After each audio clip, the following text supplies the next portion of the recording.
I am back with another video on my planner move-in series. So let's go ahead and get started. In today's video, I'm going to be setting up the goal section of my Erin Condren A5 agenda.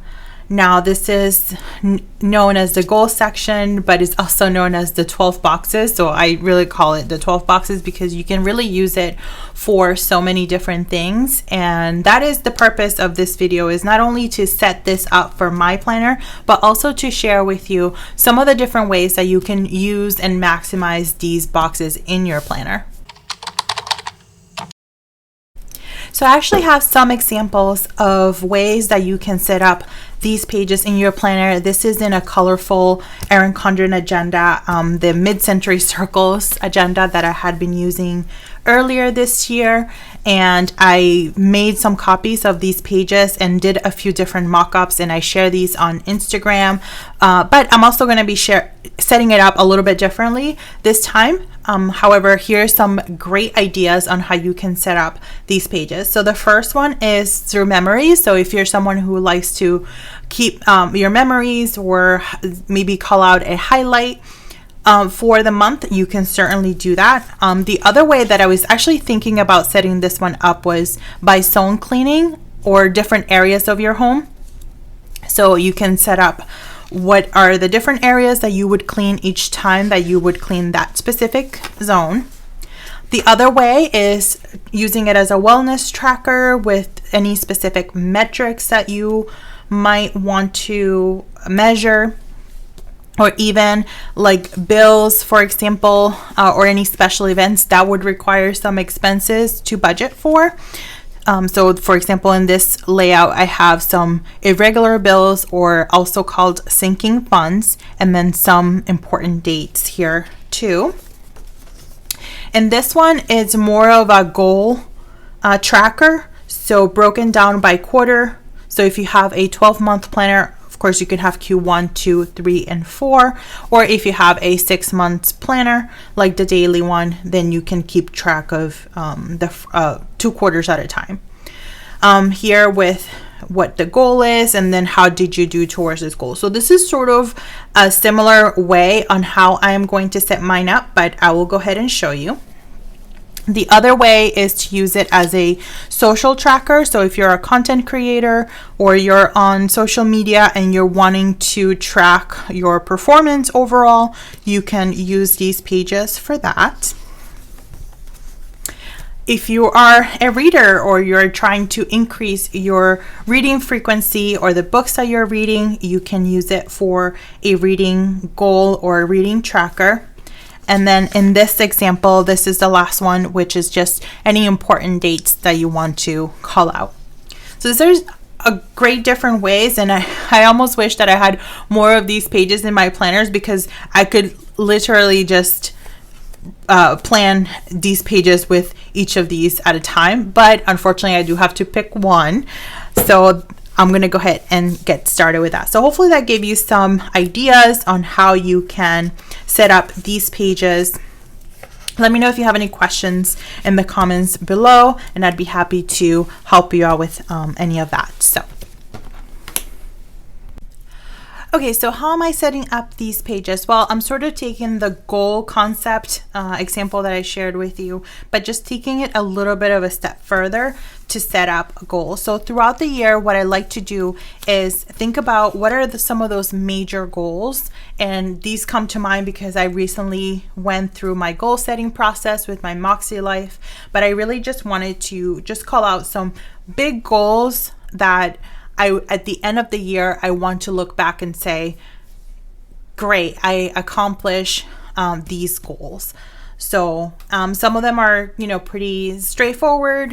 Some of them a little bit are more of a stretch. So that's what I'm going to do.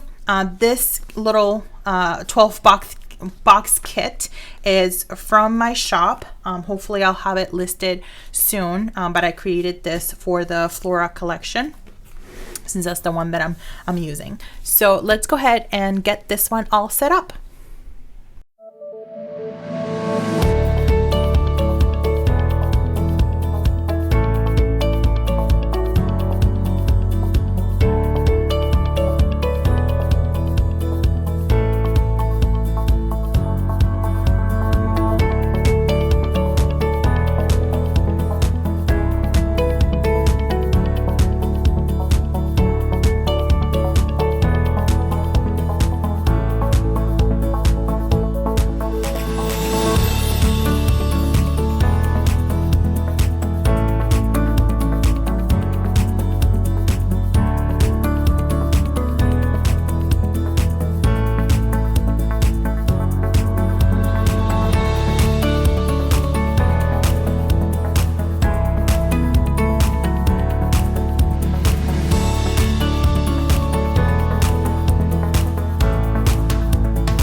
All right, so I've set up these 2 pages with the kit.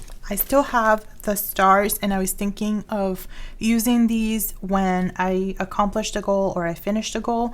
And even though I am putting the goal in each month, I may not necessarily accomplish it until a few months later, depending on what the goal is.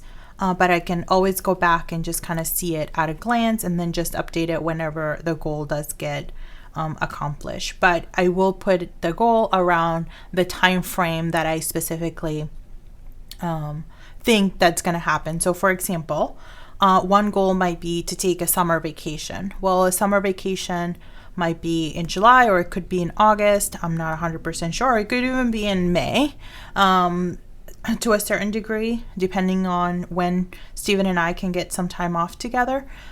But I'm going to attach it to a specific month, even if it doesn't necessarily happen in that particular month. But it is a yearly goal that I have.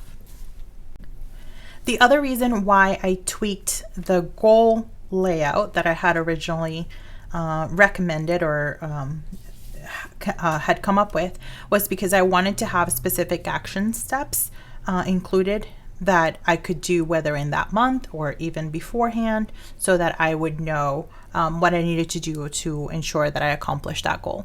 Now, some of these I may not necessarily need 3 action steps. Maybe I only need 1, but I just put it all in there, and then if I don't need them, maybe I'll remove them, or I might just leave them there. Who knows? I also may not complete all of these goals in this sit down. I might come back to them as I think of additional goals that I want to accomplish, and I'm not going to start in any particular order, so I'll just pick one and go with it.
All right, so here is my whole setup. I will add additional goals as I think of them, but for the most part, one of my major goals for next year is to leave the house a little bit more, because we tend to not leave the house a whole lot or plan ahead for vacations. So basically, I think you can really see a theme here, which is to get out of the house, do a little bit more traveling, and just take a little bit more of those relaxing vacations. So I plan around them throughout, sprinkle them throughout the year.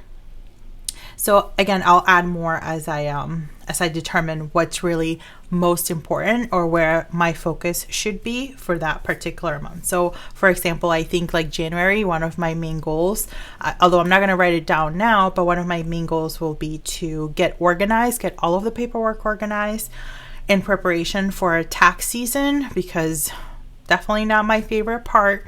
I don't know whose it is favorite part, so I really want to make sure that I start to get more organized with that. So I'll probably jot that one down for one of my initial goals for January.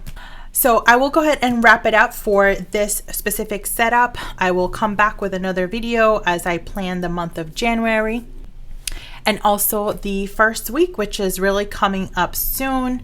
Actually next week already I'm going to be in my new inserts. I still do have my December inserts here because I've been using those, but as soon as next week hits, those are going to come out and I'm going to be fresh in some of those new inserts. So let me know if you have any comments or questions down below. More than happy to answer those for you.